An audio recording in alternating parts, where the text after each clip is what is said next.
আমি আমার ফেসবুক পেজের নোটিফিকেশন সেকশনের মধ্যে আছি এবং এখান থেকে একটি নোটিফিকেশন আপনারা দেখতে পাচ্ছেন।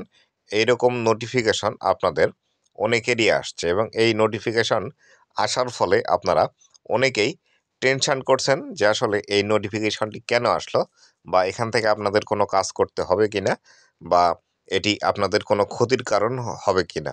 তো বন্ধুরা, আজকের এই ভিডিওটিতে এই বিষয়টি সম্পর্কে বিস্তারিত আলোচনা করব। কেন এই নোটিফিকেশন বর্তমান সময়ে আসছে এবং এখান থেকে আপনাদের কি বেনিফিট আসবে, বা আপনারা এখান থেকে কি করতে পারবেন। তো বন্ধুরা, ভিডিওটি খুবই ইনফরমেটিভ হতে চলেছে। অবশ্যই ভিডিওটি লাস্ট পর্যন্ত দেখুন এবং আপনি যদি আমার চ্যানেলে প্রথমবার এসে থাকেন অবশ্যই চ্যানেলটি সাবস্ক্রাইব করে দিয়ে পাশে আসা বেল নোটিফিকেশনটি অন করে দিবেন, যাতে করে ভবিষ্যতে ফেসবুক রিলেটেড এমন আরও ইনফরমেটিভ কন্টেন্টগুলো আপনারা পেতেই থাকেন। তো বন্ধুরা, সর্বপ্রথম একটি বিষয় এখান থেকে আমরা জানার চেষ্টা করব। এখানে যে বিষয়টি লেখা আছে, এখানে যে বিষয় লেখা আছে এর বাংলা করার আমরা একটু ট্রাই করি। বাংলা করার ট্রাই করলে এখান থেকে আমরা সম্পূর্ণ বিষয়টি বিস্তারিতভাবে বুঝতে পারবো। তো এখানে লেখা আছে দেখুন, you might be interested in.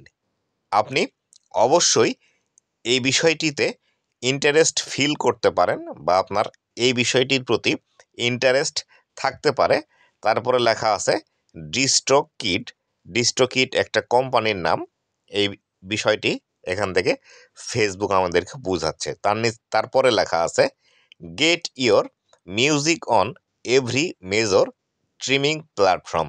এখানে লেখা আছে যে আপনার যে মিউজিক প্ল্যাটফর্মগুলো আছে, যেগুলোতে মিউজিক স্ট্রিম করা হয় বা লাইভ করা হয়, এই জাতীয় কোনো একটি মিউজিক স্ট্রিমিং প্ল্যাটফর্ম হলো এই যে ডিস্ট্রোকিট। তো এখানে যে বিষয়টি আছে সেটি হলো ফেসবুক।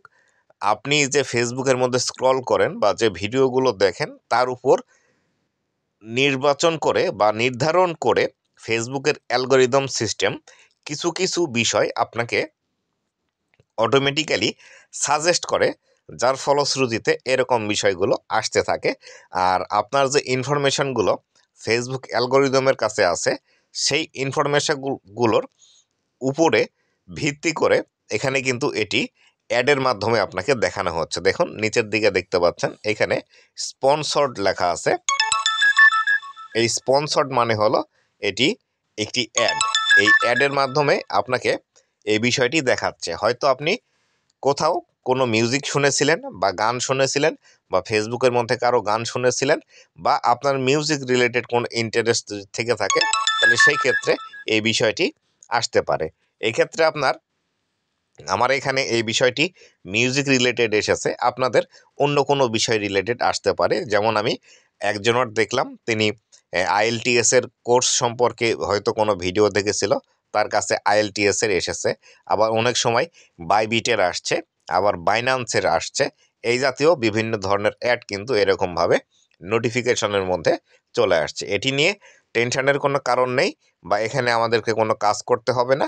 এই জাতীয় নোটিফিকেশন আসলে আপনার আগে দেখবেন এখানে কোন বিষয়টি লেখা আছে। যদি আপনার পেজের বা আপনার কাজ অনুযায়ী কোনো কিছু না হয়ে থাকে, তাহলে সেই ক্ষেত্রে এগুলোতে ক্লিক করারও প্রয়োজন নেই, অথবা আপনি জাস্ট বাংলা করে এগুলো দেখবেন এখানে কোন বিষয়টি লেখা আছে। যদি আপনি বুঝতে পারেন যে আসলে আপনার কাজের জন্য নয়, তাহলে এই নোটিফিকেশনগুলো ইগনোর করা আমার পক্ষে সবথেকে বেশি ভালো।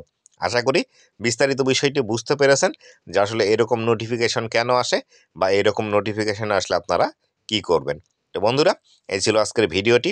ভিডিওটি কেমন লেগেছে অবশ্যই জানাবেন, এবং ভবিষ্যতে ফেসবুক রিলেটেড এমন আরও ইনফরমেটিভ কন্টেন্টগুলো পাওয়ার জন্য অবশ্যই আমার ফেসবুক পেজ এবং ইউটিউব চ্যানেলের সাথেই থাকবেন।